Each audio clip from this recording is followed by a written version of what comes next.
And so welcome again to our leadership lunch workshop today. Today we are excited to have Marshay Monet and Tiffany Rice as our presenters, who are both entrepreneurs and owners of small Black-owned businesses. And so really looking forward to talking about starting your own business and what that might entail, and might spark some ideas for us too. So I'm going to turn things over to the two of you to take the lead. Awesome. Thank you again, Lauren. Hello, I'm Tiffany Rice. I am the owner of They Didn't Tell You. And I would like Marshay, go ahead. Hi, everyone. First, I want to thank Tiffany and Lauren for having me. My name is Marshay Monet Rice, also. So we're not related. The owner of Glow Skin Deep Cosmetics.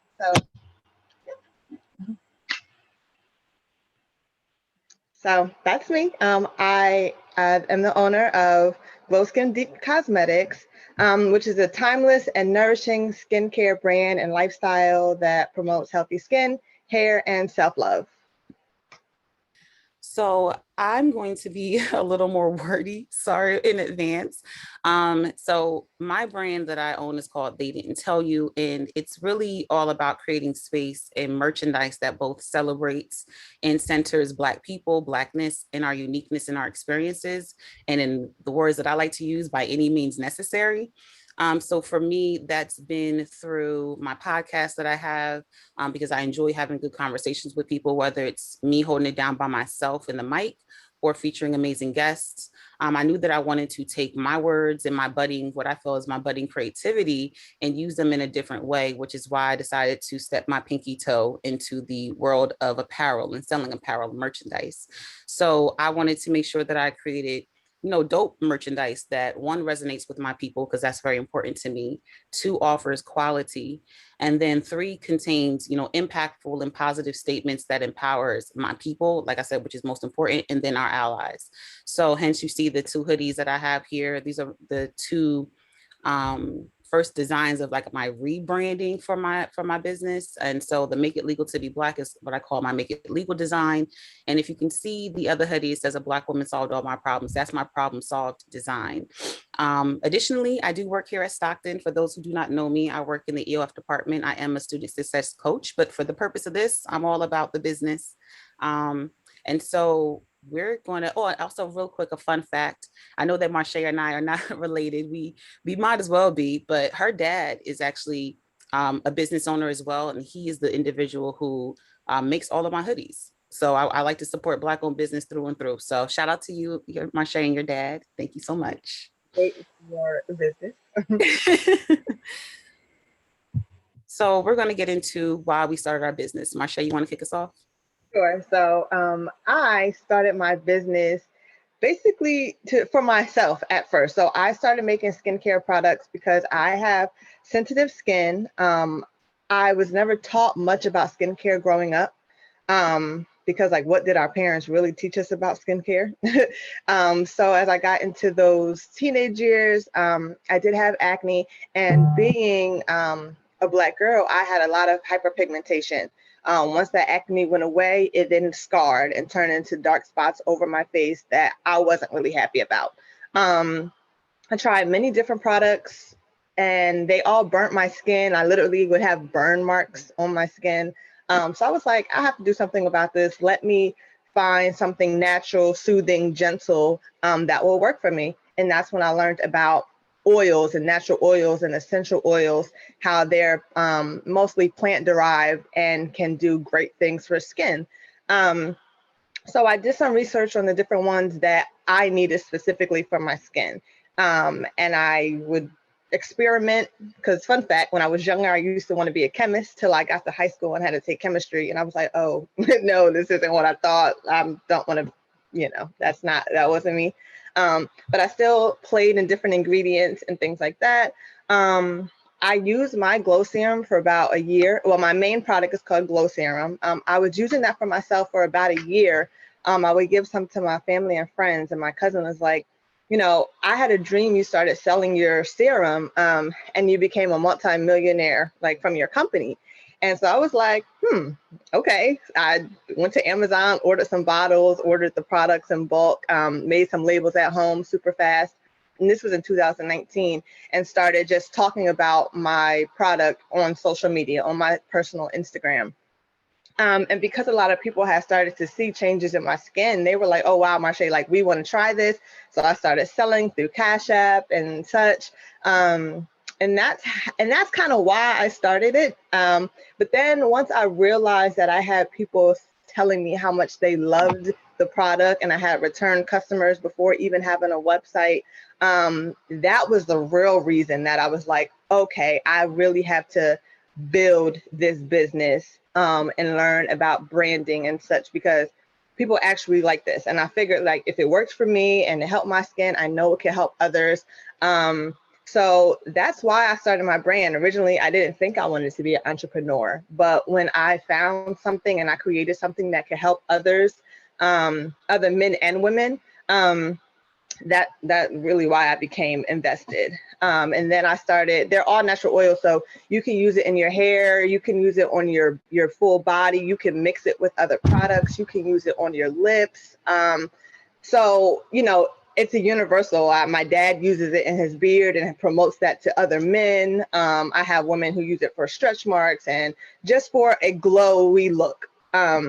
So that's why I started my business, to help others. And I also talk a lot about self-love and just loving yourself the way you are. So although I did want to clear up my skin, now I barely wear makeup because I just like the glow that the product gives. And I have a lot of other people who feel the same way. So that's why I started Glow Skin Deep. And when she said other people is me, I do, and I'm actually wearing it now. So if you see this kind of glow, I didn't wear any makeup. I wanted you to see Marshay's products. I knew Marshay was going to come glammed up. And this is how you support other Black businesses. So this is how I'm doing it. So for myself and Marshay, I don't think I realized this either, that we both kind of started our journey in 2019. So for me, I started selling t-shirts for my podcast around that time as well. And I didn't really have much of a plan. I just had a shirt that said "They Didn't Tell You" on it. And I was like, let's just use it to brand the podcast and see what's going on. Because essentially, I just wanted to make money and pay down my debt. That was really why I wanted to start my business. And then at one point, I had just stopped advertising my shirts. I stopped selling it. And I just really focused on the podcast. But I've always wanted to really create a brand. But I didn't really have an idea of what I wanted it to be. So I just said, let me take a step back. Then last year in November, basically almost a year after I had that kind of moment where I was like, let me just take a moment to myself, an idea came to mind, of a new design to make for a shirt or a hoodie or whatever I wanted to put it on. And I immediately went home and made a graphic out of it on Canva. And I know a lot of us in higher ed, we use Canva for flyers. I use Canva to make my design. So the Make It Legal hoodie that you saw and the Problem Solve design that you saw, they both came right out of Canva. I made it right through there. But I remember when I went home last year, November, and made that Make It Legal design, that's the only design I was going to go forward with. And then one of my friends heard me on Instagram kind of doing a little bit of a rant about an issue I was having. And I said the words, "A Black woman solved all my problems." And he was like, you need to really put that on a shirt. I think that's something that will resonate with a lot of people. And, like Marshay, it took someone else to kind of tell us, this is something that you should look into doing. And sometimes we don't necessarily take heed to those words. We kind of pass off on them or pass over them. And I was like, maybe this is something I should listen to. And so I did. And I, made it into a hoodie. But this time around, I wanted to make sure that my designs, the fonts, the colors were all things that stood out and stand out to people, so that when you look at it, it was a conversation piece. And making sure, again, that what I was selling, I knew why I was selling it, and I knew why people should buy it or would buy it. And for me, like I said, it's important for people in my community to embrace it. And then, of course, I would love for allies to do the same. All in all, I want anything and everything that comes out of my business to feel like it lives up to the name of my brand, which is They Didn't Tell You, something that you've never heard before, something that you don't really hear very often. So that if that's putting you onto ideas, putting you on the concepts, putting you onto a way of thinking, that's what They Didn't Tell You is all about.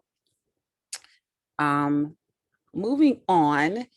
this is what we're going to go over today. So how Marshay and I are going to move forward with the presentation is we're going to go over these 3 different categories or stages of starting a business: the idea, making a thought become a thing, and then growing your business. And essentially what we want to do is provide tips on each of these areas, things that we've noticed in our own, on our own as business owners and budding business owners ourselves. Please keep in mind that Marshay and I are fairly new business owners. And what we found is that when we decided to start a business, we tend to go to people who've been doing it for years and who have tons of experience, who can tell you about the beginning and the end. But Marshay and I want to give you the perspective of 2 business owners who are really honestly just scratching the surface. Like she said, her friend told her she had a dream that it was going to be a multi-million-dollar business. We're just at the very beginning of it. And I think it's important to see where we start so that when we get to where the finish line is, we can say, oh, I remember when, Marshay, and when Tiffany said. And so that's kind of what we want you to kind of get in your mind, that there's a beginning to all of this. And it is nice to hear the end story, but I think it's important to hear the beginning as well.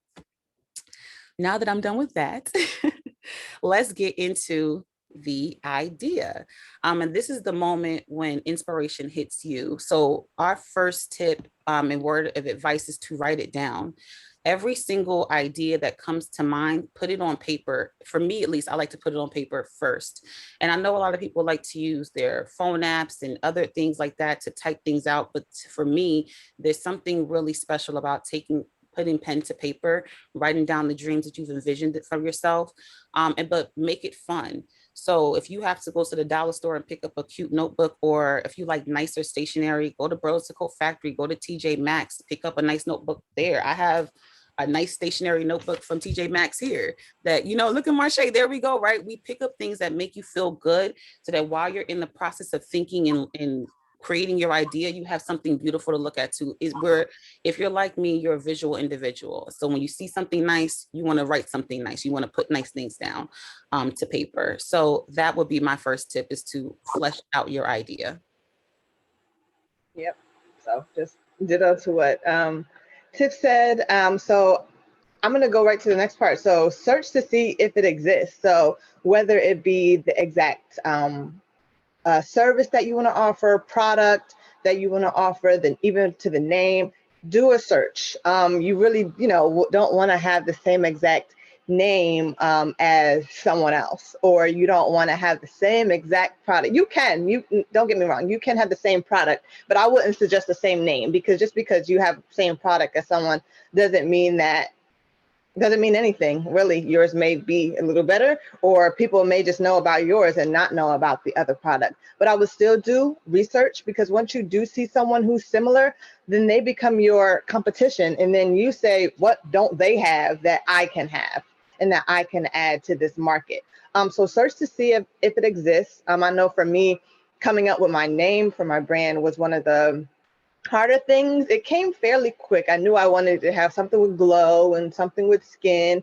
So I kind of just did a few searches. And there is a Glow Skin Deep, but it is a dermatologist type of service. So I couldn't get glowskindeep.com, and I was a little upset about that. So I have glow-skindeep.com. One day I'm going to overtake them. But just, I say, do your research. See if it exists. And then that goes into the search your competition. Just because you want to see, again, how you can make yours, even if it's a half a step better, or even if it's just a different wording, or in a different, what audiences are they, targeting? Maybe is there some other audiences that they're missing that I can now promote to? So, yeah. And that goes again, what makes my idea stand out. Yes. Can I just say, when you're searching your competition too, it's not necessarily like it is you are competing as you're putting out something brand new, but what you're also going to, and I see people saying they're going to buy some products, Marshay. Y'all see the glow. I'm trying to tell you, I'm a walking, talking advertisement from Marshay. So as you see the glow, we'll pick something up as well. That's awesome. I love the support, but you also want to know what's trending. So if you're like, you don't know where to start, what's my first product that I'm going to start? I follow a lot of, thank you. I follow a lot of really dope Black women who are business owners. And one of the business owners I follow, her name is Mia Ray. She talks a lot about what's trending. So when she creates new accessories, new bags, new this, new that, It's what's trending in the large for the more luxury brands like the Louis Vuittons, like the Fendi, the Gucci. And there's similar things that they're doing, maybe whether it be a toiletry bag, whether it be a bucket bag in that area. If you see that that's something that's trending, that's what the competition is doing, then you might want to follow that trend, but in your own unique way, right? Making your own products, your own blend. Yes, Jeff, market research is really important. And I think for myself, with regards to competition, I'm more like, I guess, in the streetwear area, which I didn't necessarily think that I was in or know that I was entering in. But I did take a look at other folks that I know that sell streetwear and seeing what kind of quality were they offering. What was how was the designs, what were they made? Were they puffy? Were they flat? Were they screen printed? Were they print on demand? How did they make these items? And then how are they pricing them, right? Because I also want to make sure that I'm not overpricing my items so that no one can afford to buy it, because that's never been one of my goals. And so when Marshay said, what makes your idea stand out? For me, I would say it was the fact that I didn't really see a lot of brands who are a lot of brands, let me correct myself. There are a lot of brands who are doing it, just not within my circle that I saw. So I didn't see a lot of pro-Black statements coming out of, different circles that I was involved with. And I was like, you know what, there's a avenue here for me. I already know what the competition is doing. I kind of know what I want to offer. Let me go out and try my hand at it and flesh this idea out.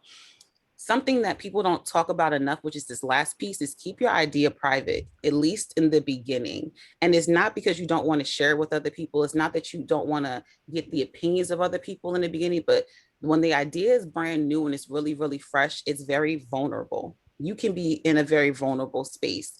And I had someone who was on my podcast before, her name's Deanna, and she talked about basically sometimes people can talk you out of your ideas. So if Marshay went and had maybe told someone else about her idea of Glow Skin Deep, they could say, well, Rihanna just came out with Fenty Skin. So why would why would you want to do it? But Rihanna's Rihanna and Marshay's Marshay, and we can have the both can exist at the same time. And so sometimes what you want to be careful is being talked out of something that can be like what Marshay's cousin said, a multi-million-dollar business for you. And I keep repeating it because you got to manifest these things and say them out loud. So if you want to speak your dreams or speak your ideas, say so out loud, but I wouldn't necessarily suggest doing it with other people while you're planning it out.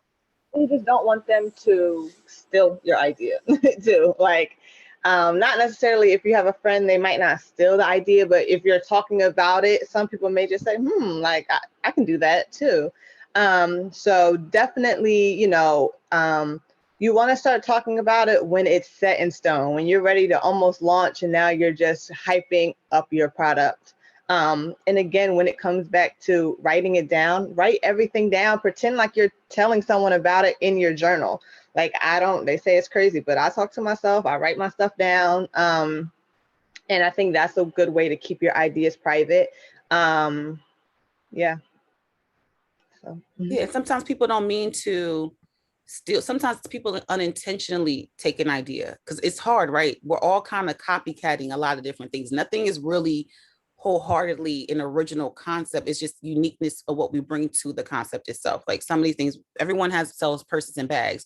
Is what kind of bags are you going to sell? What's the material? What's the color? What is it going to look like? All those other things are what makes it unique. Now getting into making a thought become a thing. It requires action. Marshay? Yes. So for me, because I started my brand not intentionally to really become a business owner, I personally am doing things a little backwards. And I think this is a really good presentation to have, because it's kind of like, okay, I'm doing things now as I'm almost 2 years in, then other people can know from the beginning. So when I first started my brand, because my cousin said, hey, like, you need to start selling this, I didn't know anything about a brand. I didn't think about colors. I didn't think about, really a detailed logo. I had typed something up really quick. I wasn't even really using Canva like that at that point. Didn't have anything that really was like, oh, that's Glow Skin Deep, and people knew. So when the pandemic came around, it slowed me down from everyday life like everyone else did. And I was like, you know what? I want to rebrand, because I need something that is going to stand out. I have these repeat customers. It looks like I'm going to be here for a long time with this business, and I need something that I will want to shop from. So I did a lot of research into what is a brand, what do colors mean, because different colors mean different things. I had to do research like, what do women look for when they're shopping for skincare? What do men look for when they're shopping for skincare? What colors stand out on shelves? Different things like that. How is a website run? So I basically had to start my website from scratch. And I'm not sure if you guys heard of the program Masterclass, but it's a website you can pay for. You do pay for it, but there's a ton of different professionals and in different categories. So I watched one from Sarah Blakely, and she is the owner and founder of Spanx. And she talked about how she created Spanx because there was a need. She needed a pantyhose stocking that had no feet, that didn't show a panty line. Like, there was nothing like that at that time when she came up with this. And she basically talked about, okay, so now she has this idea. Now she has to get a prototype. Now she has to figure out what she wants her packaging to look like, what she wants her website. She has to go into stores and pitch herself. She actually went into like Neiman Marcus's and stuff and like was like, here, I have this, like, try it out. And that was just like a mind blow to me, that all these steps that she went through by herself. Because when I think about big brands, I don't know, I just think about a whole bunch of people coming together, and that's how they get it done. There's different teams, but as Tiffany can assist, and I'll say that literally I do everything by myself. And that's how Sarah started. And I'm like, we all know Spanx. Men know Spanx. They know their wives, they know their moms wear Spanx to make us look good. And I was just like, wow, Sarah, like, I learned a lot from her. And so although the pandemic was it's a negative thing, it was an unfortunate time, it really slowed me down. And I was able to sit in front of my computer for hours and research and really learn about brands, because it's really what's going to draw your customer to you. It's the first thing they see. Your colors, your logos, your fonts. Is it legible? Is it fun? Does it resonate with what you stand for? Same for your website. You want it to be very easy, accessible. You want same for your social media, your links right there, everything to flow. And when they see a post or they see something that someone else shared, they're like, oh, okay, I know that's Glow Skin Deep, or I know that's They Didn't Tell You. And also you need to research for your missions, values, and goals. And this is something that I didn't do in the beginning. And I'm actually still doing this. And this is a good thing to where like my competition comes in, because I'll see like, okay, what are other Black owned skincare businesses? Like, what do they stand for? Like, what do you, because I'm just like, I wanted to sell skincare because it worked for me. But now I have to dig a little deeper for people to say, oh, okay, her packaging is eco-friendly, or she's using all natural products, they're plant derived, it's vegan. Like, you have to know what you stand on. And it doesn't mean that some of your products can change, but you want to have a mission and you want to have goals. And I know for me, like, once I started thinking about it, I was like, okay, I know my goal.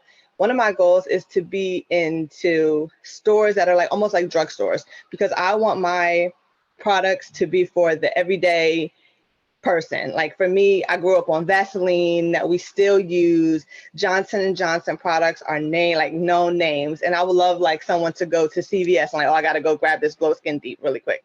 Not like I need to go to Ulta, because they're not everywhere. Like, I see a lot of people's bigger goals are Targets and Sephora's. And although I love to be there, I want to be a Dollar Tree. I want to be a Dollar General. So it's like, I'm trying to, you have to kind of see what are your goals and work towards them. And I know right now my prices aren't Dollar Tree prices, but I have to start somewhere to make it make sense. And then to be able to grow and get there. So you got to just start somewhere. And I think that's everything on that. I could talk forever on this, because I'm excited about everything that I learned and all the research that there is. And one more thing that I want to talk about, it falls into this, and it falls kind of into the next category, which is growing your business. But something I'm literally doing now is really learning more about the SWOT analysis. for my brand. And it's something that I did learn in college, and I also learned it in my master's program as well. But, you know, when you're in school, it's kind of like, okay, you take your notes and you learn about it, but you don't necessarily put it into action. So when I was learning about, you know, my missions, values, and goals, SWOT analysis kept coming up. And I'm like, okay, let me go back. Like, let me really just go back and break it down. Like, I know I learned this, but let me really, you know, dig into it. And the SWOT analysis, if you're not aware, your strengths, weaknesses, opportunities, and your threats. And something I wrote down was your strengths and your weaknesses are internal factors. So that has to do with the organization, your assets, the processes, and the people that work in your network. And the opportunities and threats are external factors. So arising from your market, your competition, and the wider economy. So when you look at your strengths, your weaknesses, opportunities, and threats, like, that's really going to help you grow and stand out, because you're looking at your strengths. Okay, this is what I have. This is what I think that my brand is going to be great at. And you can look at these in the beginning, and then as you start to grow, come back to them, because that's what I'm doing now after being almost 2 years. I'm like, okay, what are my strengths? What are my weaknesses? And then what are the opportunities? And then the threats. And the threats are really like the outside market, like what are other people doing that I just didn't catch up on and I need to get there? Or what opportunities does my brand have? So I think a lot of things that I learned in college actually are coming back into play as being a business owner, even though I didn't personally take business courses. I was in communications, but still, it's like everyday things that you just learn, and basic skills come back to play when you're a business owner. So How do I follow that up? Because Marshay went with a SWOT analysis, and I'm like, whoa, okay, I wasn't there. I love that though. I love that you brought that up. And this is why we have that little quote underneath: make a thought become a thing. It requires action. It requires a lot of action, not just a little bit of effort, all the effort that you think you can give and then some. So with regards to things to keep in mind, because, you know, from what you've heard from Marshay, there is a lot to consider and then some. So my first thought for you is to think about what your business plan is. And your business plan does not have to be perfect. You can Google business plans just to get some helpful. Google is a useful tool. Google everything. Not, you know, maybe not your illnesses and your ailments. Go to the doctors for that, because I know people like to do that. WebMD always tells you you're about to, you know, you have some crazy illness. But if you're looking for just an idea of where to get started, because sometimes you just want to see it. I just want to see it in front of me. Google it and see what helpful tips you can get. Even though some of those plans can look overly complicated, they can look really long, you can still pull something from it. But I want you to know that when you're writing your business plan, it doesn't have to be completely thought out with every little single component, because as you can see for me and Marshay, there's things that we're learning as we go along with our businesses. Your business plan can also, at that idea phase we were talking about, writing down what you envision for your business, events that you may want to have, future items or services that you may want to sell, future endeavors you may have even as a business owner. Just because Marshay and she's selling, you know, beauty products, I'm selling apparel, doesn't mean that we don't have other dreams to maybe do what we're doing now, which is speak about our business. That's part of the business mindset for us as well. And all of this is a part of writing your business plan. What do you see for yourself? What is the idea that you have, and how far do you see it going, and writing and fleshing all that out. Now, something Marshay was talking about too a little bit as well is, who's your audience? She was kind of alluding to this. So when you're thinking about what product you want to sell, where do you want to sell it? Who are you trying to sell it to? So Marshay already knows I'm trying to sell my product to the everyday person. So CVS, the Dollar Tree, whatever stores that are the local stores that everyone has access to, that's the audience that she's trying to, you know, break into. And then also thinking about what's going to bring them back. And so for us, it's the quality, it's what we're offering, it's the product that's going to bring them back. That's going to have them sharing it to other people to say, you know what, someone I know Tiffany, and she's cool. And I know she won't buy or support anything that, you know, she wouldn't put her name on, or that she wouldn't, that she doesn't truly believe in. So if she likes it, then I like it. That's all a part of your audience. And knowing that there's going to be people who are going to advocate for you outside of what you're doing as well, because part of the marketing and advertising is not just you as the business owner putting yourself out there, it's everyone else. It's the word of mouth, it's the sharing, it's the reposting. It's when you and your girls or your friends are out on a trip and they see a glow skin deep bottle there, oh, what's that? Let me smell it. Can I try it? Let me put some on my skin. All of that is marketing. And even like Marshay, when you said, when Marshay actually, when she mentioned she repackaged everything, rebranded everything, everything you did from the beginning to the end it was beautiful. But you can see the change in her, and you can see the change in the brand and how serious that she took it, and feedback that she probably received that made her do that. Also consider the preliminary cost. So Marshay had to go out and buy all the bottles, all the products. For my business, I had to decide whether or not in the next one, whether I want to do a pre-order, pre-sales, do I want to do something called drop shipping, which is where I can let folks buy hoodies or whatever I want from my website. And then another company in another location, in a different state, will make everything, package it up, and ship it out on my behalf. But is that how I want my product to be handled? Do I want someone else handling the packaging, the shipping, and the personalization pieces, or do I want to handle that? And for my purpose of what I'm selling, I decided that I wanted to be more hands-on with it. I like to write handwritten notes to every single person who buys a hoodie from me. That's just something that I want to do, and I can't do that if I allow someone else to do the shipping purposes for me. And so what that told me was, okay, so if I want to put things in my own hands, how am I going to get the product in my hand? Because that's going to cost me a lot of money, especially if I want to offer a type of hoodie that isn't thin. I wanted something that was warm, something that was perfect for hoodie season, which is what I believe we're in right now with spring. We're in perfect hoodie season where you can put a t-shirt on and a hoodie, or just a hoodie on and be cool and be warm. But that was going to cost me some money. So when I looked at different hoodies, I looked at one hoodie that was like, okay, it was on the cheaper end. And then I looked at another hoodie that I went with, which is more on the expensive end. I was like, okay, this is how much. I knew my number. It's going to cost me this. Flora. Yeah, Flora bought one of my hoodies too. Thank you, Flora. I said, it's going to cost this amount of money for this hoodie to get made. Now, how much am I going to charge for that hoodie? Because that's something else you have to think about. But when you're thinking about how much to charge for the product, you also need to think about your shipping cost. How much is it going to cost to ship? That needs to be factored in if you're going to offer any kind of discount like I started doing with shipping. You need to think about your website cost. How much is it going to cost for me to put this website up, to build out all the things I want to build in it? Because it's also going to cost you money for the domain and for the platform. So for me and Marshay, we use an e-commerce platform called Shopify. And for us, that was the most comprehensive website, e-commerce website that we could use, but it came with a major learning curve. There was so much to learn about it. So any additional, like a afterpay, or I wanted to offer a particular kind of tiered discounts where you can buy one, get this, but also get this free. Those add-ons cost money too, and I didn't know that. So you kind of have to really sit down and take a look at these sites and see what they offer, and think about what you want to offer, and see if these different e-commerce sites can do that for you. But like we said, and Marshay said, there's a lot of research that goes into it. And sometimes for us, we just got started and just said, we'll figure it out as we go.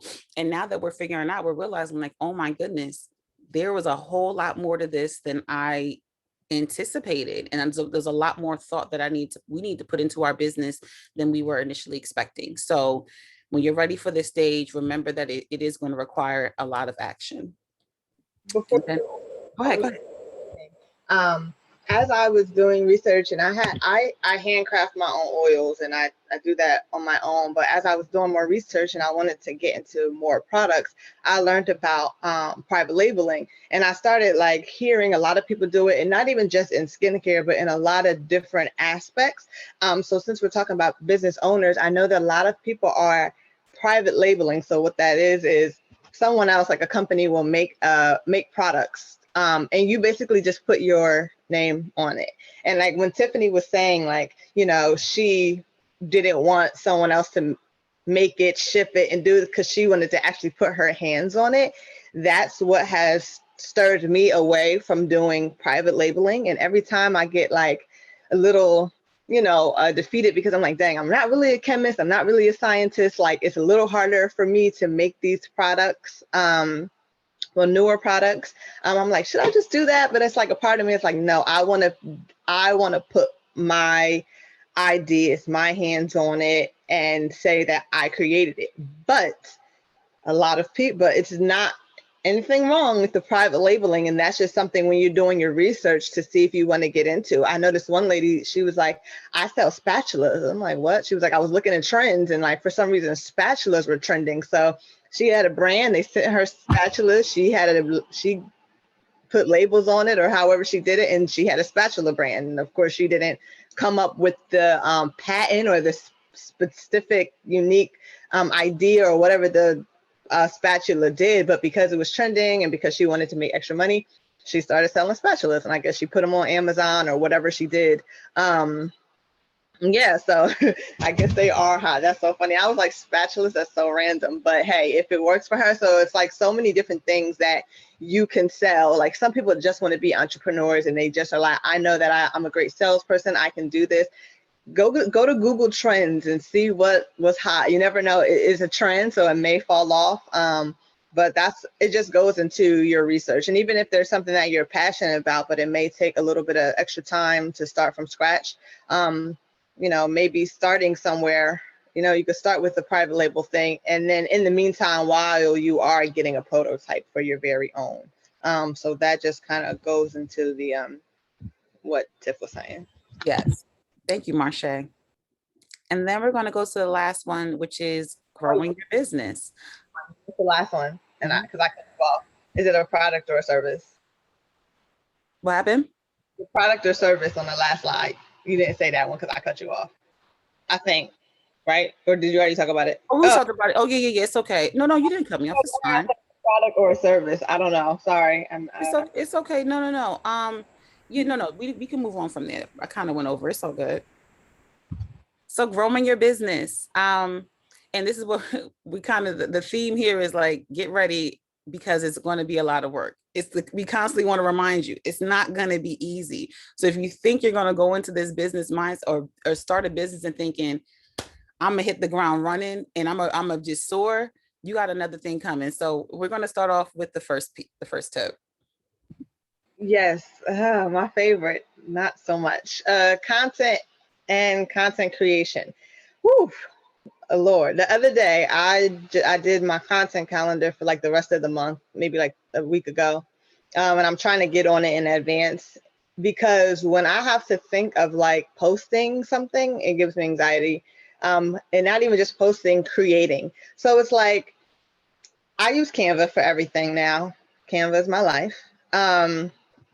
But it's like, as easy as Canva is, those ideas aren't there necessarily. And like, I see something and I'm like, oh, I can do that. But then it's like, I don't want to say I can't, but it's not as easy as it looks to make it presentable. And then to the standard that you want it to be. Right now, trending is Reels on Instagram. Hate them. Like TikTok, haven't made one for my brand. Even though I should. And people are like, are you on TikTok? Like, and I sit on TikTok for hours by accident sometimes and seeing how much, it's a great aspect. I see so many things. Last night I made the baked feta pasta. Like, it's so many things that I see on TikTok so I'm like, I should do it, but it's so much easier said than done. But I'm giving myself on advice, just do it. Because it may not be perfect in the beginning. But as you do and you practice, you'll learn.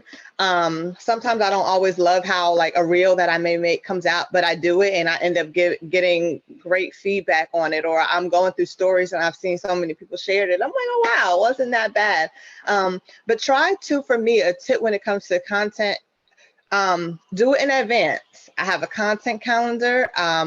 They say that you should post every day on Instagram for you to keep up with the algorithm. It's a lot and I try my hardest. Not every day that I post something, but I've tried to be more consistent with it. And if you get an app, I have an app called Planoly. Yeah, it was all right. It was all right. But yeah, so I have an app called Planoly and I can schedule my post. I put my captions in there, my hashtags, my tags, if I'm tagging someone, and I post it, I say what time, and it also lets me know the best times for me to post that my audience is on Instagram. So when I do that and I literally schedule everything for the next 3 weeks, like I don't have to even go back to it. It's already done. And it literally only takes you one day, or depending on your schedule, to sit down and knock all the content out. And it takes me longer to procrastinate to do it than to just sit down and do it and like, okay, do this. So one day I may do all of the content, and then I'll say, okay, another day I'll come back and I'll write the captions, because it's one thing to have the content, but then you got to have a caption that go with the content. Like, it's a lot. And I know, like, for me and for Tiffany and anyone probably a little maybe older than us or a little younger, it's like social media was just like a fun thing. It was just like, I'm going on to see what so-and-so did today, or we just look cute, so we post a picture. But now for your brand, it's a job on its own. Like, it's a part of your business. You have to do it to stay relevant. It's a way of basically free marketing, to show. Like, the first thing I do if I see a brand, I'm going to their Instagram to see what they offer. And then when it comes to content creation, it's not just Instagram now. Like, you want to have an audience, you have audiences everywhere. Like, you want to have a Facebook, maybe a Facebook business page. Like I said, TikTok is another way of just advertisement. Pinterest, which I'm still trying to learn as well. Twitter. So it's like, you want to stay on top of the game. So a great thing to do, I think, when you're creating your brand and coming up with the ideas and stuff, like, start documenting all of that, because people really love to see the process. And like Tiffany said, like, I don't really have pictures of what my brand used to look like, but I'm like, sometimes I'm like, I should put them back up so people could see what my original label looked like, to what my labeling looks like now, so they can see the growth. But if you're documenting that, then that's something that you can show right there. So I think document every little thing that you can, so that way you already have content just to put up. You can make it look pretty with Canva, that I know everybody uses, or not, or just post it. It's really up to you and what you want your brand to stand for. And I think it kind of goes into marketing. So something that, again, that I'm learning more about now is marketing. There's free marketing, which is like, your word of mouth, what you do on social media, but then there is paid advertisement, and that can be through, the easiest ones are like Instagram promotions, Facebook ads, Google ads, and things like that. So you are paying for them, but they make it very easy that you can budget it, and you're like, okay, this is how much I want to spend on this month on advertising, and they'll do maybe like $5 a day over 10 days, that's $50, or things like that. And then I use the most Instagram promotion, and I did really see that helped me with the growth of my business. So like, one of my main post that I made that just says what oils are in and then what the benefits are, like, I'll promote that one. And that really helped me grow my business, just because people are like, oh, okay, like, they see this, it comes across their page. You get to pick who you want to see. So the main people that I picked to see my brand were other small business owners, other Black owned business owners, people that were into skin, and people that were into skincare. So it really narrows down people. So they're like, okay, they're coming to my page with intent. They're like, oh, I either want to support her because she's a woman, she's Black, she's owns a business, or she has a skincare product that I'm into. I'll also do like natural skincare. So I'm not just like showing anybody. I'm not just like maybe a grandma who may not really be interested. Like, she may not see my ad because I didn't necessarily need her to see it. So you're really saving money that way, because they're only going to target who you want them to see. Also, if you don't want to create your own on Instagram promotions, they'll say, let us do it for you. And these are the people I think should see from the things that you've posted. So I go back and forth and do different ones just to see which ones are going to get more engagement. You can pick the age range, you can pick location. I do international. Not international, I do national. I don't ship internationally just yet, just because it's a little more complicated. But yeah, that was the question. But do either you ladies deal with your own? Okay, so I think we're going to get into that next, so I can just go into it.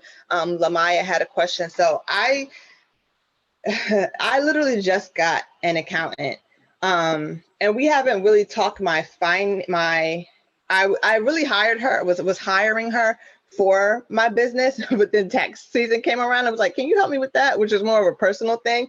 So I'm going to get into it, but I think it's very important. And I wish if I would have had someone help me with budgeting and an accountant and accounting earlier, it would have been great. Because so going in, it says business bank account. Because for me, when I first started, like I said, I was accepting money from Cash App. Where does Cash App go? Into your regular bank account. Where was I buying the stuff from? Regular bank account. Like my regular money was getting mixed up with the business money, and I never thought to separate it. And then when I wanted to separate it, it still didn't get separated. Then I was like, okay, I have to get a business account. So I got a business account. And that's now where all the money goes. I see it separately. When I purchase things solely for my business, it goes into there or comes out of there. So before, when I first did my rebranding, my website was coming out of my regular account. So every week it was like hard to differentiate like what profit I was making or what I was spending on things. Because again, when I started my business, I wasn't doing it for money.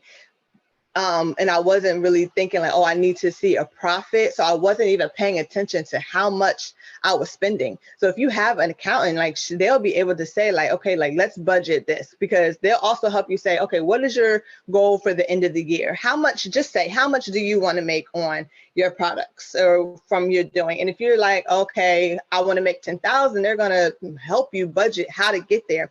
For Tiff, it would be like, okay, this is how many hoodies you need to sell each week, basically. So then you know how much you have to push, or okay, if you want to make this is how much advertising you need to do, but the advertising costs a certain amount. So if you're good at budgeting and you want to be able to do it on your own, great. I'm not the best, so I need a little bit more discipline. But again, that is also additional cost depending on how much that person wants to charge you. A lot of them are hourly. So I like my lead's hourly. I'm like, hey, like let's keep it to an hour. Whatever you could get in that hour, like it will work for me, because you don't want to, spend too much money on those things. But I think that budgeting is really important, and it's really going to get you a profit. It's really going to help you level up and take things to the next level. And again, it goes back to the beginning, what we were talking about. Well, the last slide, I believe, like really price out how much you want to charge your things, because that's something, again, I didn't know. I was like, I don't want people to pay too much. Literally, when I first started selling, I think I was selling for like $12. And now my glow serum is at 22, and I'm still not making the biggest profit, which is funny because of the quality of the oils that I use. And I was like, I knew I wanted quality oils. I didn't want to just use anything. Once I started doing research, from the beginning, I changed suppliers, because I was like, oh, I love these oils. Like, this is it. This is what's going to do it. And once I broke down, I learned on YouTube, which is another amazing, helpful tool. Another lady that sells skincare, she's like, you have to say, okay, how much does it cost per gram that you're putting into your oils of each item? And then you do that. And then, like Tiffany said, you have to have your overhead costs, which are your website. It costs for every little thing that you're paying for.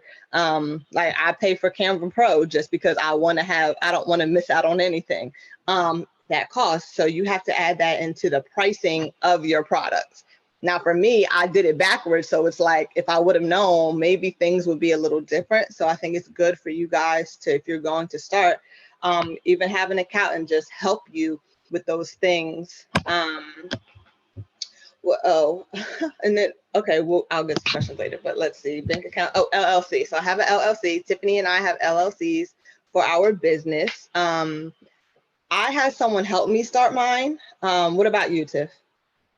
For my LLC, I did it on my own. Yep. So I know that people can definitely do it on their own. I want to say the only reason I had someone help me, because it was another Black business owner who helps you with business, helps with LLCs and all of that different stuff. And I was supporting her. Like, hey, you can help me start this, because I happened to meet her right when it was time, like right when I was ready to do an LLC. And she taught me the different types of, the LLCs, the corporations, the sole self-proprietorship, I think that's how you say it. So there's different ways that you can make your business official. But yeah, and then DUNS number, which is something I'm still learning about, but I believe it is like a social security number for your business. So I have a friend, she's a business owner, she does eyebrows. And so when I'm getting my eyebrows done, we talk all things business. And she was telling me about her DUNS number. And that way she can basically buy her inventory and the things she needs like off her DUNS number. And that way then she can like pay it back. So it's like a credit card almost. Yeah, like a credit line of credit for your business, which doesn't have to do anything with your personal credit. So I still have to do more information, but I did want to put it in this presentation. So that way is something that you guys can look into if you're interested, because I'm in the process of getting a DUNS number. And also when you have an LLC, you have an EIN number, and that number is another personal number to your business, which there's a lot of brands, and like to have a business bank account, you have to have an EIN number. And for certain things, like to get discounts on your inventory, there's a lot of websites that only sell to companies. And it's discounted rates because they know that you need a lot of it, or you need quality, or whatever the case may be that they offer. So you have to have an EIN number to get those things from those certain websites that want to sell you either wholesale or whatever, but you have to have an official business with the EIN number. So. I know we have some questions in the chat, but this is the last slide, and then we can answer all those questions too, because I know there was one above. Marshay gave all the information. I didn't even know anything about a DUNS number. So I was like, whoa, okay, that I learned something new today. So I think, to end it off of what's next, it's for me, I believe it's just more growth, more of everything, right? And so what does that look like? So start socializing and engaging, like Marshay had said earlier, on social media. This is the free advertisement. This is the way you engage with people. So start liking other posts, start commenting on other people's posts too. So that when people start seeing, and through your brand page, so through They Didn't Tell You, I'm liking other podcast page, I'm reposting other podcasts, other streetwear businesses. I'm reposting all these things and I'm congratulating them. I'm telling them how dope I think their merchandise is. Oh, I love that. I'm putting myself out there not only to support that business, but also to support me too. So when people see my name, it's like, they didn't tell you, what's that about? It'll just make someone click. And sometimes in something I've heard, some business advice is that it may take 2 or 3 clicks on your name for people to see you, for them to actually want to invest in you. The first time may just be like, hey, who's that? The second time may be, let me scroll through the page. And the third time may be like, okay, this keeps coming up. Let me see what's going on. So you may not necessarily hit the first time, but it's important to continue to put yourself out there. So when I think about more growth, I'm not necessarily thinking about growing my business in the sense of monetarily speaking, but I'm thinking about growing it as regards to my network. That's what's really important to me. And another thing about growing your business is giving yourself some grace in the midst of all of it. We talked about a lot of things today. And it's like, 54 minutes. We talked about a lot of things in 54 minutes. But the one thing I think we often forget as we're trying to tackle our businesses and trying to become these superior, excellent business owners, that we don't give ourselves enough grace. Marshay, like we said, and I are doing a lot of this stuff on our own. And when things fall through the cracks, when they don't work out the way we had planned, when the content doesn't come out, like I don't post every single day like I should. It's a lot for me. I'm overwhelmed. I have a 9 to 5. I work here. As soon as we get off this call, I have another meeting with my students, right? There's a lot that goes into it. So I don't have all the time in the day personally to feel like I need to dedicate a day to do this. But I do have, time off coming up that I do plan on doing what Marshay says, taking a day to create my content, then taking on maybe a Saturday when I felt like maybe I want to go run to the mall, maybe not go to the mall. Maybe I need to sit home and create my captions and and then, or record a video or take pictures of my products or my items, or even think about new items to create for the future. So when you're thinking about going back to the first, I think the one before this with the business plan, when you're thinking about continuing to grow your business, what's the next product? I've already done my hoodies, but hoodie season is only going to be but for so long. Now we're entering in the summer, and I don't intend on selling hoodies in the summer. And so as a small business owner, I have to think about, what can I do? I want to grow, and I would love to sell all my stuff all year round, but I can't financially, honestly, individually on my own, I can't handle it. I can only handle certain things at certain points in time. So for me, I plan on doing collections. I have my winter fall collection, then I'm going to have my spring summer collection and going right back to the fall winter collection all over again. And let that be my cycle so that during the fall and winter, you'll find the hoodies. In the spring and summer, they won't be there. You're going to find t-shirts, maybe crop tops, maybe tanks, maybe some other things. And then, hopefully one day you'll see them all year round. And that'll just be something I'll be able to do. But give yourself grace on the process, because you think you can do everything, you want to do everything. And it's nice to want to do all these things. But if you're only going to do some of them well and a couple of them great, you might as well just stop and do the few great and then work on and then take it bit by bit from there. And this is where you can find us and follow us and things of that nature if you choose to. But there were some questions in the chat, and I don't mind scrolling back up, Lauren, to go to the questions. I know there was one at the beginning, and it was from Diane. Hey, Miss Diane. And she wanted to know, Marshay, what lessons have we learned that we might do differently now? Yeah, that was it. What lessons have we learned that we might do differently now? Got it. I was trying to find that question, but let's see. You could go first. Let me think. Okay. What a lesson that I learned that I'll do differently now, for me would be patient. I know I just said give myself grace, but be more patient. I was very impatient. Like when I wanted what I wanted when I wanted it, and I wanted it to be ready in the time frame that I had set in my mind. So my greatest lesson was be patient. Everything's going to happen in the time in which it's supposed to happen. And honestly, the way this new collection rolled out, it was perfect timing. I thought I wanted to have everything out in the beginning of January, but it didn't work out that way. However, I was able to get all my hoodies out, and I came out with a red hoodie. And I wanted it in time for Valentine's Day. It happened. I ended up wearing my hoodie on Valentine's Day as well to celebrate. So for me, it's not something business wise. It's just be patient with myself. Yes, that's a great, that was great. And that was a great question, Diane. I think for me, so if I could go back or redo or do things different now, I try to be more detailed now. I would love to, be more detailed, and see how I can do things to like the best of my ability. Again, I feel like I started almost like in a rush, just because I was like, oh, I have to get these things out. My cousin said, do it, and I'm going to become a millionaire tomorrow. So like, I literally have to like do it super fast. And now I'm like, I'm not going to be a millionaire tomorrow. I don't know when it's going to happen, but in order to get there, like everything has to be very precise. Like when it comes down to the budgeting, someone was telling me, like, if you want to do grants, if you want to get grants and maybe investors, you need to let them know, like, how much are you making per quarter? What's your increase? Like, I worked in retail for so long, and like I knew it for my business in the department I worked in, but still to this day, like, I don't know if I could have that money talk and those numbers talk. And that's something that I want to be able to talk towards for my business. And it's like, sometimes I'll downplay my business. I used to like downplay it and like, oh, it's just like, a little thing that I do. But when I've been on Clubhouse lately, I don't know if you guys heard of Clubhouse, but being in Clubhouse, the way these other business owners talk about their business, it was almost like a little intimidating. But then I looked at their pages and their stories and where they started, and they were me. There's the one girl, her brand is topical. She's the first Black-owned brand to be in Sephora. And where did she start? She has 2 items. And I used to think of myself like, I only have 2 items. And I was like, I need to do more.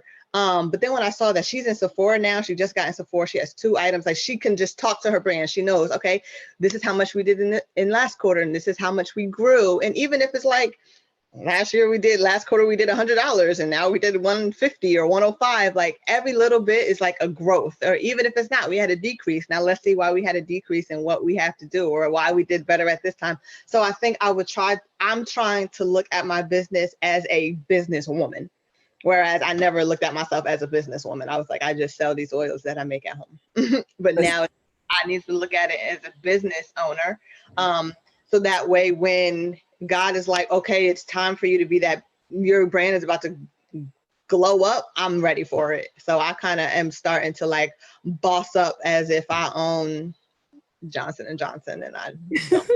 Got to come with a Johnson and Johnson energy. Yeah, so Um, that's what I have to yeah. tell myself. I know someone asked about, do we own our own accounts? And I know, Marshay, you talked about having your own accounts and business accounts. I'm in the process of doing that. So not yet, but soon come for me. Somebody asked as well, with Canva, do we own the rights to the images that we create in Canva? Now, for that, great question. I want to say I pay for Canva Pro, whatever I create from Canva, I own. But Marshay, do you know different? I think those pictures that they allow you to use are free range. Yes. So once you even I think on Canva, the pictures that if you don't pay for it, I don't think they're going to allow you to use pictures that you can't use. If you Mm-mm. pay for it, you have a wider range of items.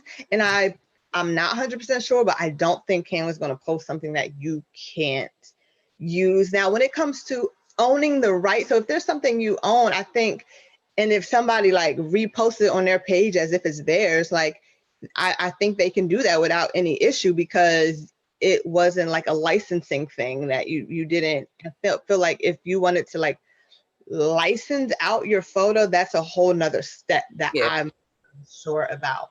So if somebody reposts your picture you made on Canva, like unfortunately they just stole it, which is why for me, every quote that I post on my page, I have I have my website at the bottom, just like a watermark. Mm-hmm.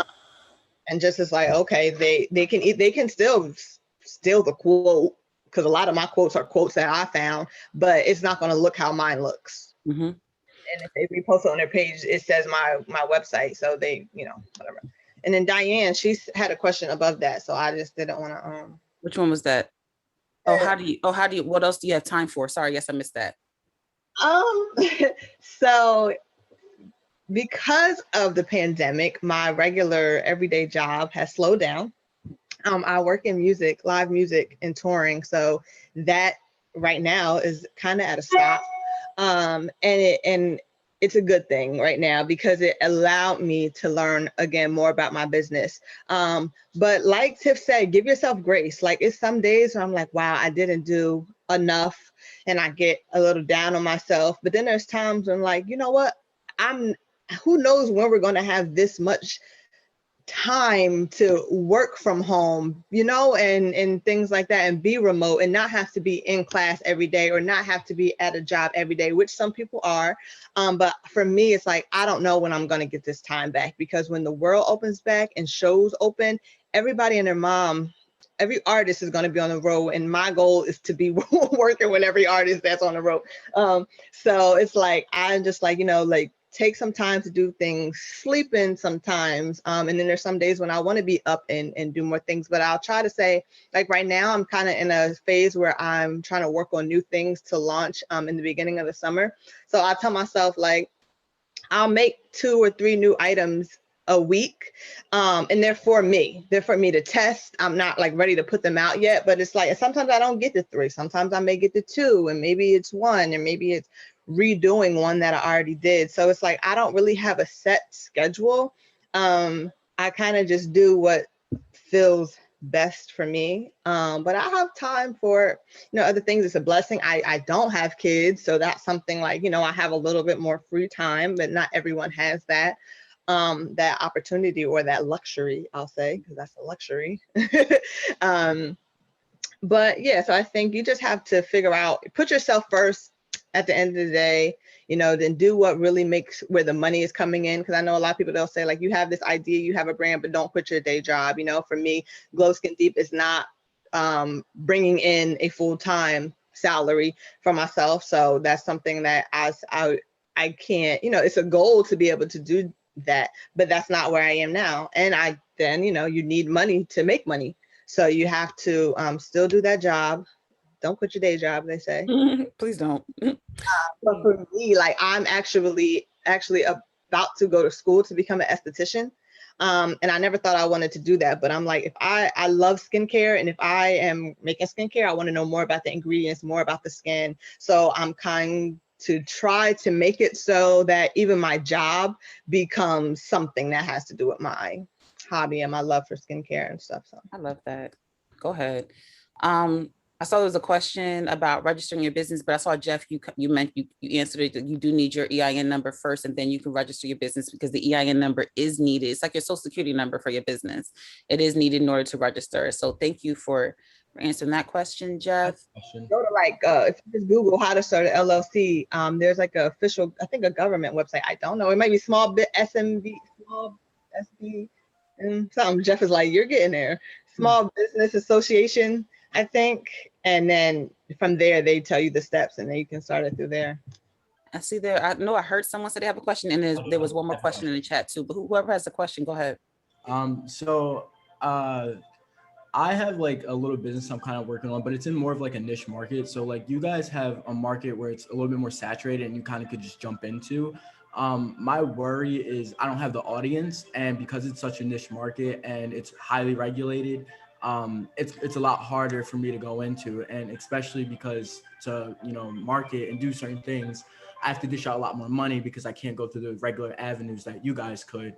So I guess my question is like, when do you think is the right time to when do you think is a good time for me to start actually investing my money? Because I feel like that's where my hesitation's coming from. I don't know if I have enough to actually push myself to become profitable, but you also don't want to hesitate so much and then not do anything. So that's kind of where like I'm kind of stuck in a rut.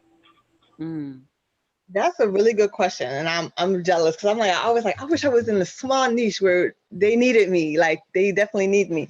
So I'm not 100% sure when it comes to the when to invest your money. It's definitely going to come. But I think that depending on whatever the product or service that you have, I would definitely do a lot of research, and maybe even like, I'm not sure, but if there's anybody else that has anything similar, try to see who the creator was, maybe see if you can maybe DM them on Instagram, because a lot more people are open to talking with people that you think. So maybe try to find them and just say, hey, like I have something that's similar to this. Like, how did you start? What avenues? Because a lot of people are willing to help, but you don't know that unless you ask them. Now you may get left on red a few times, they may like W a few times, but the more people or the more times you follow up with them, or more people you can reach out to, that's what I would do. I would just, is it something that has to be manufactured? Or like it's like in the cannabis industry, so it's more like that's where the whole regulation and everything comes from. It's like I could sell apparel and I could sell other things, but like just the imagery and everything, that's where it could stop me and hold me up. So that industry is really growing, now. So I think it may not be as hard of a time since like now than it would have been a few years ago. Right. But again, like I would try to see like, who you can reach out to. That's specifically within that market, yeah. Shannon, I don't know if you're aware, but I don't know if you're connected to the cannabis minor on campus through our business department, but the faculty member who works there is excellent and has lots of public programs about the cannabis industry. So definitely connect with her. Okay. I suggest Jeff, get out of my head. That's what I said. We have that here. It's a program here. And like Marshay is saying, like, reach out to the people, because we're just two small business owners. We don't know everything, right? But we had to feel comfortable enough to reach out to people who do know something. So LinkedIn is your friend too. I love LinkedIn as a professional. It's like the Facebook, but for professionals. Go on there and type in and see if there's anybody who's in that market that you can reach out to. Like Marshay said, you might get left on red sometimes. It happens, but there's going to be someone who's going to reach out to you, and you're going to know when's the best time to invest in your company monetarily. Nobody can really tell you that. It's up to timing. It's up to what you actually have available, and it's up to what's available for you, for your sources, like what you need to grab, because those prices can change. Because one thing I will tell you, when it came down to shipping for my items, shipping costed one amount when I first started wanting to ship out everything. Next thing I knew, shipping increased by like $1 and some change. And I wasn't prepared for that. And that was another cost that I was like, oh my goodness. So things are changing every single day. You just have to be able to try to keep up with it, but that just is going to require you to stay on top of everything. It's a lot. So like we said, give yourself some grace, be patient, but make that outreach. Thank you. You're welcome. And thanks for asking. That was a good question. I mean, it kind of leads into the question that was in the chat too. Like, what if you aren't sure how to produce or manufacture your idea? What do you want to say to that? I can literally Google how to start whatever it is, like how to do whatever. And you'll lead into like a loophole. Like you may not find on the first, Google search page what you need, but the more researching you'll do, you'll get the ideas, and it may be ideas from different places. So I'll use different ideas from different people that I learn and put it into one. And then that kind of what makes, me a little more unique. Really, YouTube is so helpful. Like there's people putting you on game about everything. Everything. Mm-hmm. There's a girl who literally taught me how to price my products. They say like how to start a small business. They teach you the little things that you didn't think you need. Like a label printer. I didn't have that for so long. I was spending extra money on like labels from like Vistaprint or something, and then like using my personal printer, printing that. I had to use ink when I just invested in like $120 label printer, which doesn't need ink, and it gives you so many rolls. Like, so little things like that you kind of just have to hear from other people. And it may not be anyone in this group right now, but somebody on YouTube can help you with what it is. And then if they can't, that's even more reason to go harder, because then it's nobody else. It's something that really exists. So that was a word right there, Marshay. I'm sorry. It is. You got to make it up, and you got to really go hard, like, because that's like Shannon said, that's a niche that nobody is in. If somebody's really teaching you how, there's someone that's going to teach you how to do something, and it may not be the way you want, but you take their blueprint and make it better. Mm-hmm. So that's what I think. Like for me, it's like, okay, there's a product I want to make. There's some people saying how to do it, but it's like, okay, but I want it to be a little different. So now I just pick and play and figure it out, and I work on things for myself first. So yeah, that's what I would think if you're not sure how to manufacture. Now, actually, like manufacturing actual products are a little harder, but there's a website that a lot of people, like, I don't know, I don't really mind it, but Alibaba is over in, well, it's a big website where you can basically search for things that you need to buy. And so like I have jade rollers that I got from Alibaba, and I did searching for months and months and months until I was able to find a manufacturer that, then put my logo on the items. And they're based for the most part in China. But you can find someone to manufacture anything that you need. I know people that get clothes made through Alibaba, specific bottles or whatever your idea. I would try to search there, and you may be lucky to have help. And even if you're like describing to them what you need, and there's some people that there's some of the companies that you can do a non-disclosure agreement with. So if you are in that early stage and you don't want them to steal your idea, like you can do a contract with them, so that way they can help you do your idea without they don't have the rights to steal the idea. Mm-hmm. And I just saw that there was a question of like bulk items, like she mentioned Alibaba. Alibaba is a good site. I do all my stuff through pre-order. So I like I told you, I work with Marshay's father to get my items made, but I let him know, here's the style of hoodie I want. Here's what I want on it. It requires one color. Is it two colors? And get that base pricing. And then, like I said, I do pre-orders, sell it for the price that I want to sell it for. And then when I get the money and I get the profit that I make back, I pay Mr. Rice. It's funny to say that, but I pay Mr. Rice, I pay Jeff the money directly, and then whatever is left over is what I make as a profit. Mailing boxes, USPS can still send you some for free. You can do the priority mailboxes for free, and they'll mail them all to you. And then essentially, if you want to charge people shipping at price, you can find a website to do that, or you can just go straight to USPS to see how much they charge for the small, medium, and large boxes and charge that for your shipping, so that shipping is not coming out of pocket from you at all.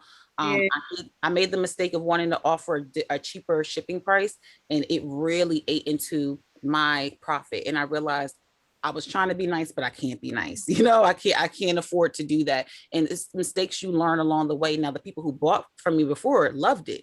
They benefited from it. And that's fine. I didn't mind that, because my initial goal too was to get these hoodies out the door, get them on people so that they can do the marketing for me when I'm not around.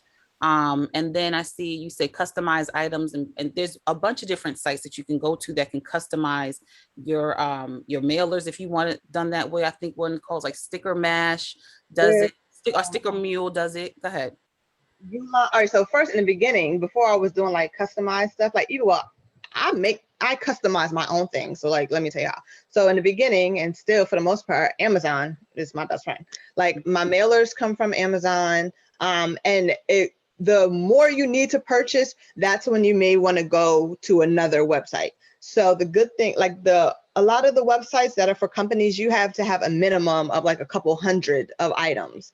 But when you do it through Amazon, you don't necessarily have to do, your minimum is way smaller. So I use Amazon for my my boxes that go inside of my mailers and my larger shipping boxes.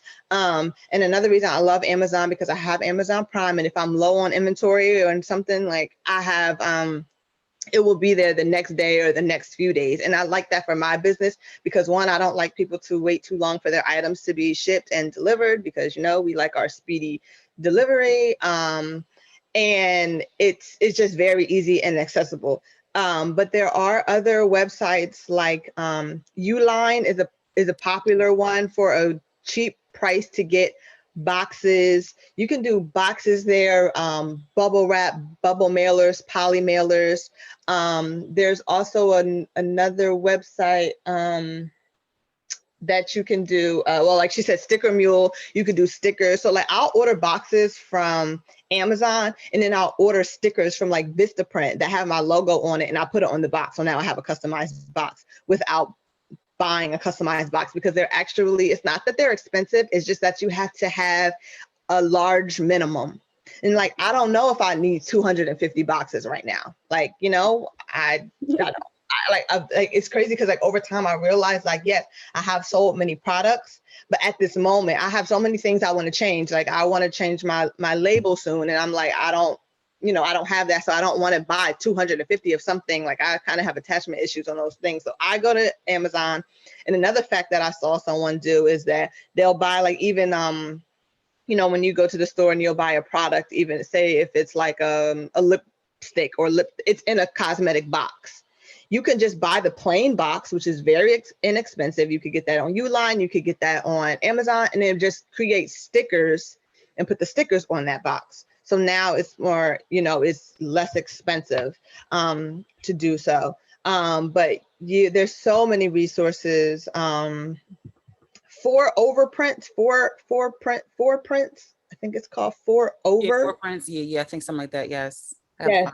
That's where I get like my thank you cards that I created on Canva, and then I save them, and then I send them to For Over, and I got like maybe 250 thank you cards for like $28 or something like that. So, and again, the more you buy, the cheaper the items are. So it really depends on, how many of different things that you need. But for that, and that's where the whole pre-sale thing goes in. So if you have a few and you have like your mock-ups that you can create and show people, like, so if you want to get your mock-up items from Amazon, because you don't have to get as many, you show those, you promote it, you do your pre-launch. Like, we didn't really talk much about launching, but like if you set a time and you say, okay, we're going to do like a month countdown, that's getting people hyped. You create your social media and try to, get people to come to it before and then you do a pre-sale, how many items you need for the most part before that goes live. So you let people know, like, hey, this is a pre-sale, meaning once you push pay, your order has not been created yet.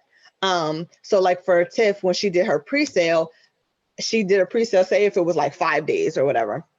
Now, 5th day, that's how many orders she has. And then that's when she went to my dad, who then made the hoodies. But she knew at that point, like, hey, I need this many hoodies. So then he bought that exact many hoodies for her to made that exact many hoodies. And she was able to do that without, like, for instance, for me, I also sell merchandise, but I'm sitting on a lot of my merchandise because I didn't know how much to do. Like I just ordered some and I didn't sell all of them. And it's not a bad thing because I still get people that come in and buy them. And when I'll promote here and there on the merchandise, but it's just different ways that you could go about it. But there's a lot of different. So just Google whatever you want, custom boxes or whatever. Also Etsy is a good resource. Sometimes they could be a little more expensive for things, but Etsy has a lot of resources on there and they have a lot of people that do custom things. Fiverr as well. Fiverr is like a freelance website. So I just got my own pattern created and I got that off of Fiverr, and I just went to like Pinterest and got some ideas of what I wanted. I researched some people on Fiverr who do designs and patterns and logos, and I got that done. I think I paid like $20 for the pattern that I like, but people do everything on Fiverr. They can write, like, if you need help writing descriptions to go on your website, or if you need help with content creation, whatever, like there's people that are freelancing that do these things if you don't want to do them yourself. So Fiverr is a really good, it's Fiiver or Fivver. It's like a freelance. And even if you have a talent and you can go and you can freelance what you do as an artist or a writer or anything. So thank you, Marshay. And I just put that Fiverr website in the chat too if you needed it. But thank you. Thank you so much. So I think that may have been. Yeah, that's the last question. It's like for me, you can my social media is still here. If you guys have any other questions that pop up, feel free to reach out to me, and I can help you to the best of my ability, or do some research on ways to help, because I've realized that it's not easy to do these things alone. Like, you need resources, and I talked about Clubhouse earlier, and like I'm not on it as much as I used to be, but Clubhouse really helped me with my business and even my confidence, because seeing other people talk about their business, I'm like, I can do that too. Like, they were the way they talked about their business, the way you talk about your business is what people are going to know. Like, if you sold one bottle in a whole year, like nobody knows that unless unless you're like, I made one bottle in a year. But for me, Clubhouse helped me because I'll go into rooms about either small business owners, skincare, and that's really where I like learned my competition and like to see what they were doing. So I didn't really know about some of the brands that I know about now, that are Black-owned skincare businesses. And like I was saying, the one girl, she just got into Sephora. Another girl, she's in, bye, Jeff. I'm sorry, I'm like rambling on. And another girl, she's in Target, a Black-owned. So it's kind of like really inspiring. And they come into these Clubhouse rooms. Like, there's so many people that come into Clubhouse rooms, and if you're allowed to ask questions, like, that's a really good thing. I've been on panels with people that I never would ever be in an actual room with. So able to ask them questions. And I think, Shannon, that may be a good place to you, because I'm pretty sure there's tons of rooms on your topic and in the cannabis industry. So it's an app. You do have to be invited, but Shannon, if you get the app Clubhouse, there's somebody that already is on Clubhouse, they'll get a notification that you join, and then they can invite you. So that's it. That's it. Thanks, Lauren. Thanks, Jeff. No, thank you. Thank you. And thank Lauren, and thank everyone else for staying on and asking like really, really awesome questions. I learned a lot from you, Marshay, today. And thank you guys for everyone. My phone was going off. I was getting some purchases. So I really, really, really appreciate. That's why it was going off. Okay. Yes, I was like looking, but I'm trying to be here. I'm like, thank you. I really appreciate it. It means a lot to Tiff and I when you support us. So just, Thank you. And support other Black-owned businesses. Thank you. And we're done. Wonderful. Well, thank you both so much for leading such an inspiring and really great conversation today. I think this is probably the most interactive our sessions have been. And we've had so many great questions asked and answered, and really appreciate you sharing your expertise with us, especially as beginners to this. You know, you're not too far removed from where our students are at and coming up with these ideas. And how did you put it, Tiffany? Doing something with your thought and putting action behind it, Making and a thought become a thing. It making requires a thought action. become a thing. Yep. And really inspiring our students to take action on that. Yes. So thank you both so much. I'm going to stop the recording at this point.